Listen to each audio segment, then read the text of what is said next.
Right, about to find out the latest unemployment numbers for April. It comes just ahead of an election campaign, of course. Let's bring in our business reporter, Ed Boyd. Ed, will it have a 3 in front of it? That's the question.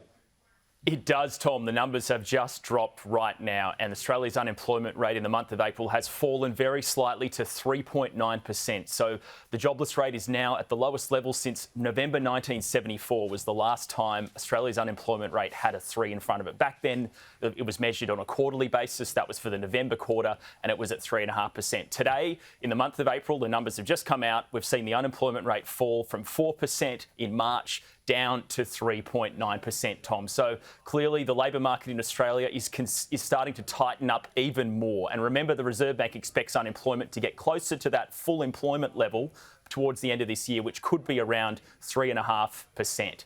So big drop here for the unemployment numbers.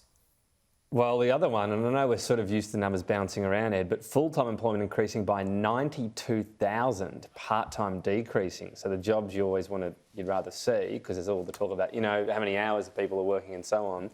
But full-time employment, 92,000 up. That's incredible. This is a trend that we've seen, Tom, really since probably around October last year. Full-time employment has been outpacing part-time jobs growth really since then.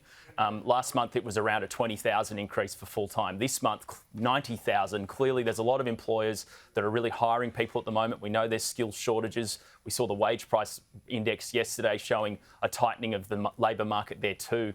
So this is a pretty big increase in full-time jobs, must say.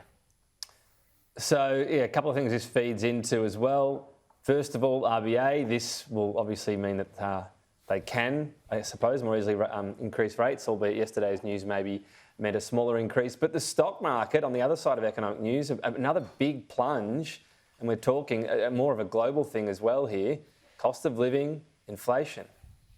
Huge plunge on global markets overnight, particularly in America, and the Australian stock market today is down almost 2%, and it's all due to fears of inflation. What set US markets off was the giant retailer Target saying inflation was reducing the amount of money people and Americans could spend. So cost of living has gone up, so they're not spending money in Target and retail stores anymore. Oh, here's the latest stats here from the labour force. You can see the unemployment rate fell from 4 down to 3.9%. Participation rate fell to 66.3%. Underemployment rate also fell to 6.1%. Hours worked, 23 million there.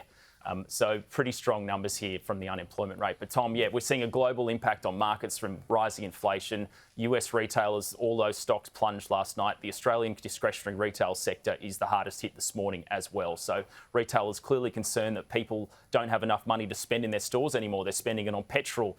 They're spending it on rising prices of, household items. So that's really taken a big chunk out of markets overnight. We're seeing that today for Australia too.